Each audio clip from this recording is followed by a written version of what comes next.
Morning. Hope everyone's doing all right.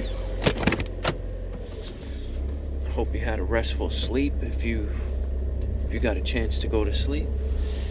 If you didn't get a chance to go to sleep and you've been up, hopefully you get a chance to go and get some rest, some well-deserved rest. 'Cause that's what it's partly about, right? With the way things are.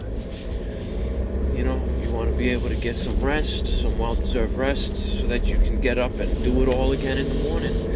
Because that's what it's about, right? It's about getting up and going back to the grind and grinding all over again, right? Just like, the farmers, I guess, they get up and they go and they farm and get up early.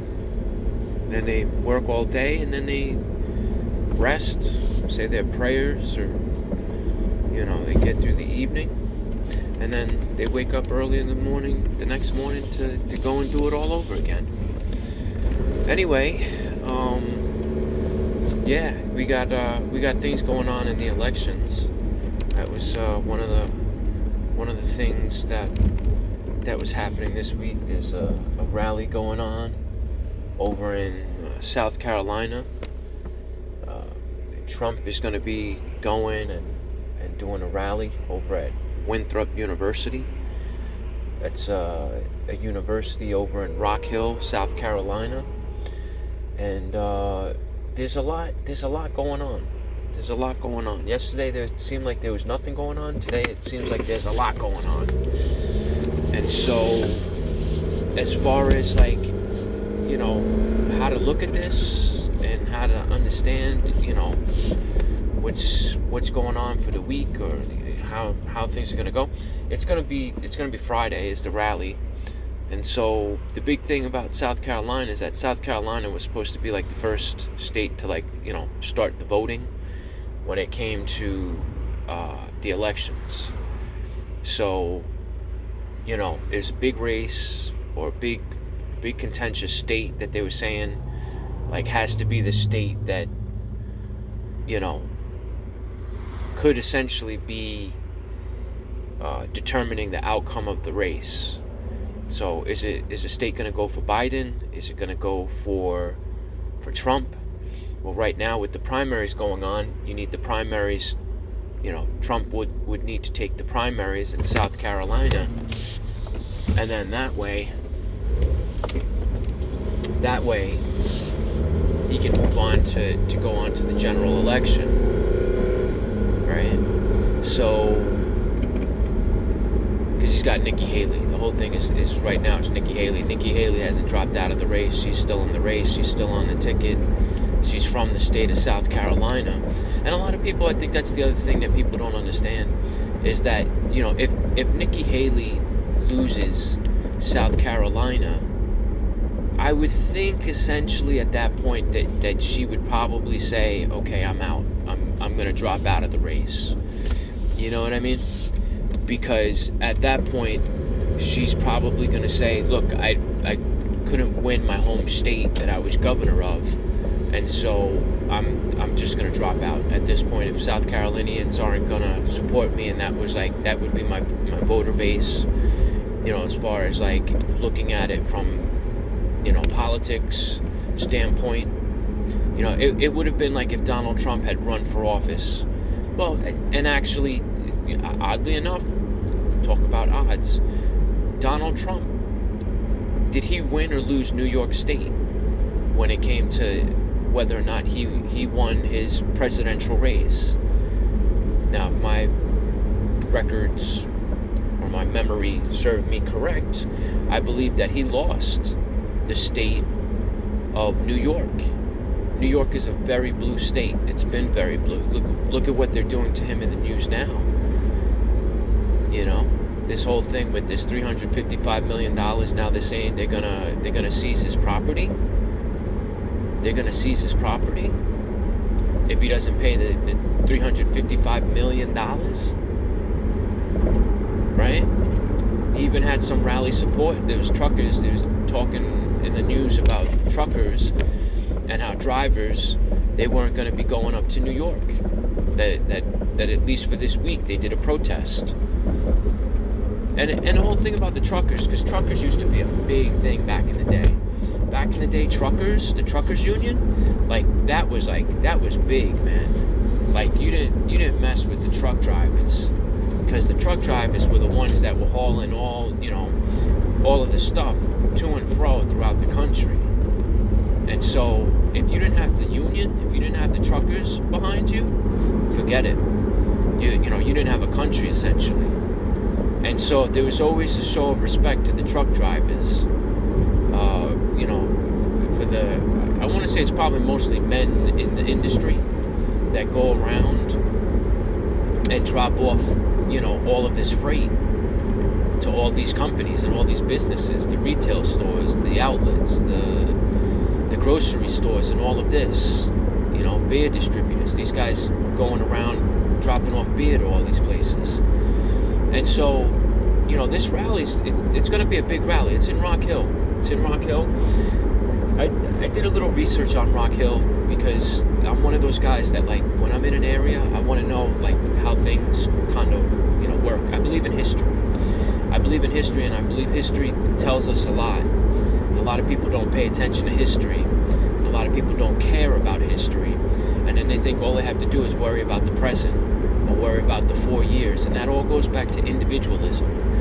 Okay, we can't really live in a nation if all we're going to do is worry about 4 years what people are going to be doing.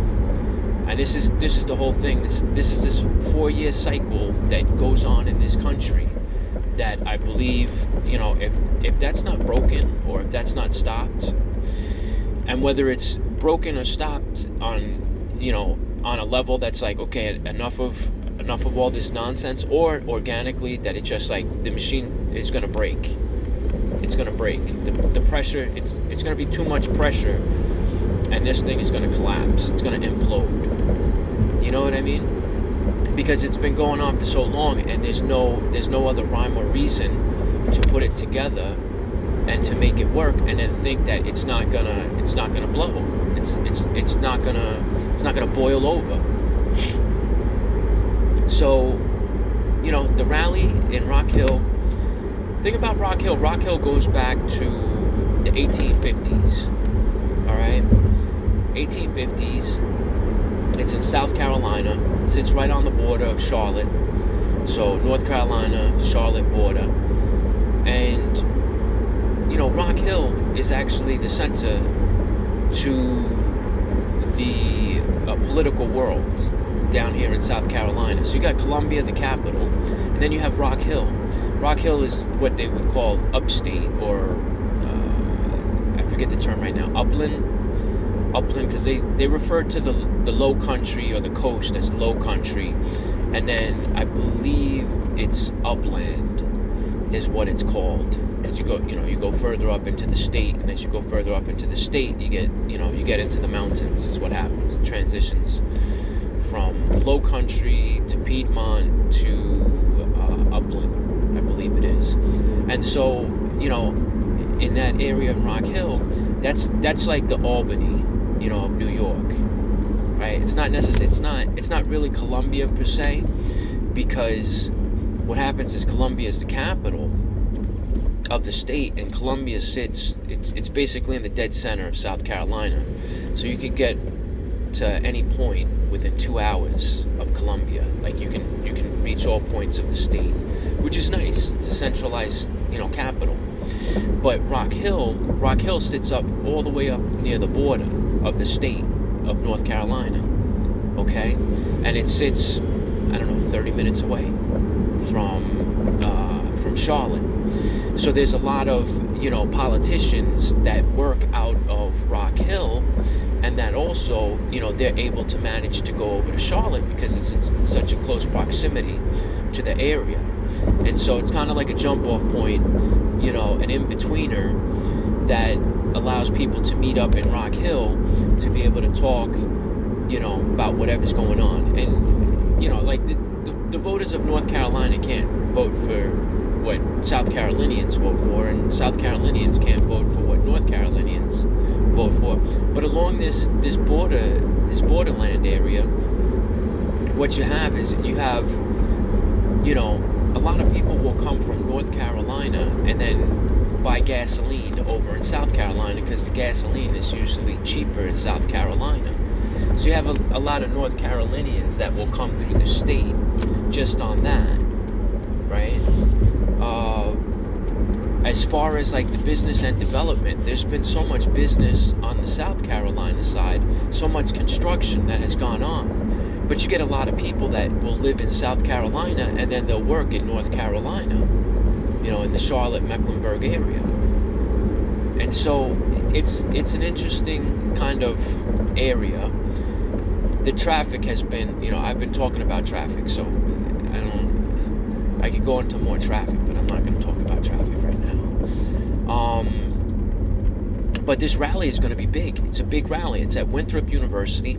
Now, the whole thing about Withrope University, Withrope goes back to about the 1850s.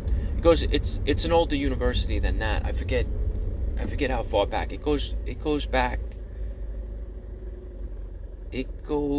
back further than that, because what wound up happening is that John Withrope, I believe the name is John Withrope, the university used to be down in Columbia. That's where the university had initially been built. And then at one point there was a move to move the university from Columbia up to Rock Hill. And Rock Hill was one of those places, like within the state, again, that was trying to be built up. It was going to be built up. There's actually little history. The reason why they call it Rock Hill is because there was a business, well, the railroads were the big thing back then. So the railroad companies were building their tracks. And there was a tract of land that when they were building up the railroads, the track wound up going through a hill. And when they were going through this hill, it was all rocks. There's all these big rocks. There's all these rocks that sit throughout the state of South Carolina, around this area. I don't know if I've seen as many of them over in North Carolina, but supposedly there was a volcano. At one point there was a volcano that was up, I want to say up by Concord. There was a volcano that existed some prehistoric times, or however far back they dated it, and this thing had erupted. And when it had erupted, there was all these rocks that were said to have blown out from this volcano. This is the story. I'm not a scientist, so I'm not trying to tell you gotta believe this. I'm just saying, if you're in the area and you see these rocks, or you see these I don't want to call it boulders, I don't want to say necessarily boulders, because they're not that obvious, but throughout subdivisions you'll see them. You'll see these big rocks that are on the surface, right? That you're wondering, like, you know, where'd that come from, or how did that get there? Why is that there? And from what I heard, the developers, when they were building these subdivisions, some of these rocks, like, they had to go around it because they didn't have the equipment to lift these rocks up. They were too big, too massive, too heavy, whatever it was. And so they couldn't just, you know, make the roads or build these subdivisions however they wanted, because when they'd come across a rock of the size that, you know, was too heavy to lift, they had to figure out, okay, well, we can't go in that direction. We're going to have to, you know, build things around this way or go that way. Anyway, so Rock Hill, where this rally is going to be at Withrope University, it's in Rock Hill. And the reason why they call it Rock Hill is because, again, there was a hill that had a lot of rocks, had a lot of these rocks, and they wound up, supposedly in the history, because I went to the archives, I had gone into the library in order to read up on this stuff, to try to learn a little bit, because, like I said, I'm one of these, I'm a strange person. I'm a strange person, and some people could even call me crazy because of the stuff that I might research or the stuff that I do. I'm not crazy, but I could be a little weird, and that could be a good thing or that could be a bad thing, depending on who's listening, or who I'm talking to, or who's talking to me. So, and that's just the reality of it. Some people do not care about history at all. They just do not care about history at all. They don't care about it in your family. They don't care about it at your workplace. They don't care about, you know, the country. They do not care about history at all. And so this rally, whether it's going to be a historic rally, I don't think a president. Okay, so here's the thing. Back in 2008, Barack Hussein Obama, he had gone to Charlotte. Okay, he had gone to Charlotte and he had done a rally in Charlotte. Now that was way back in 2008. I don't think he ever went back to Charlotte after that.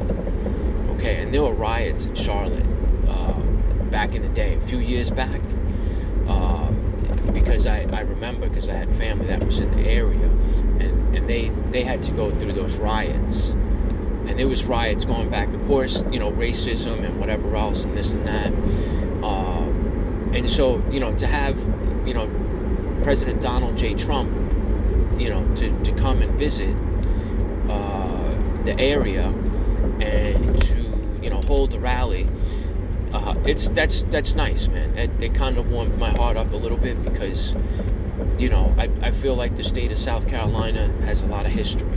There's a lot of history, and so to be able to know that he'll be in the area, and that South Carolina is a state that's going to carry weight within the union, right, and carry weight within the country as far as voting goes, because it is an important area to the Carolinas, and then just to the country itself. It has a lot of history, and so for him to come out and do this rally, I'm hoping that it's a good rally. I'm hoping that it's a good crowd. I'm hoping that nothing stupid goes on, and that everything is normal.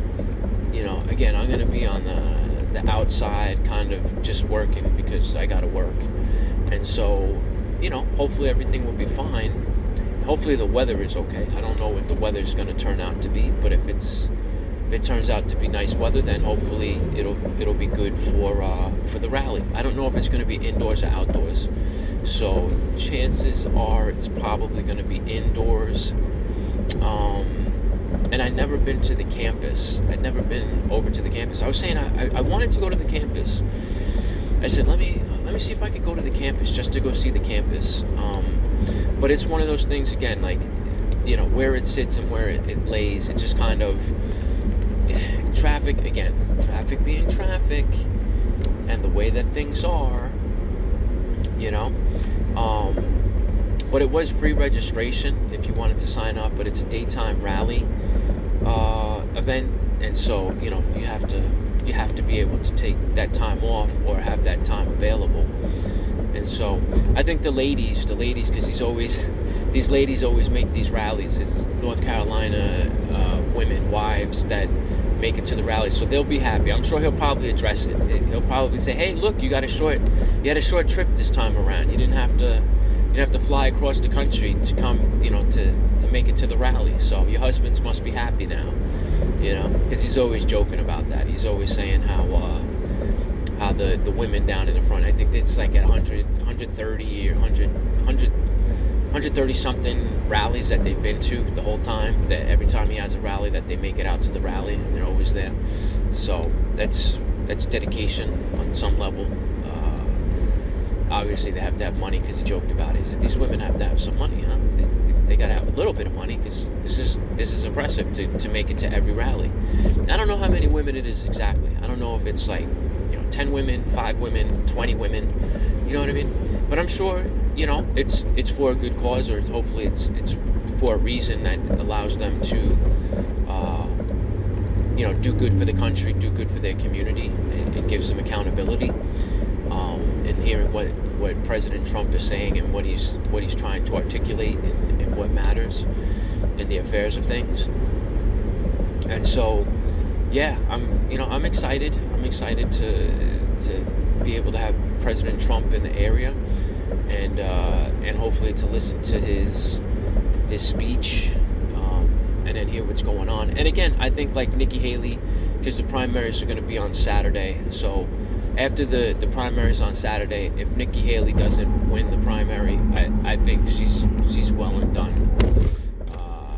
It's time for her to get out, if that's the case. You know what I mean? because at that point she doesn't even have her home state to be able to rely on, for her to be able to say, yeah, I mean, do you need to carry your state? I don't know. Donald Trump didn't do it, but Nikki Haley is not Donald Trump, and Donald Trump was already the president. And so I don't know what rabbit she's going to pull out of her hat if she continues to believe, okay, well, we need to keep pushing forward. But that one's going to be that'll be a nasty blow in the ring of politics, as it is, because that's just going to be like, well, that's a big hit, to the campaign if she can't muster up any votes to win the primary. And so at that point, we'll see what happens. But we still got to wait for the vote, because obviously the date and the voting is not until the 24th. And so once that's done, then we'll be able to say what the results are. And so that's all I got. Stay fresh, stay clean, stay merry, stay happy, or something like that. Whatever. I gotta think of something to say at the close of these things. But yeah, hopefully everything's gonna be fine. We got the work week, the weekend's almost here, so yeah, keep your heads in it, get back to work, or go take a nap, or go relax, or whatever you got to do, and just go eat food or something. All right then, peace out.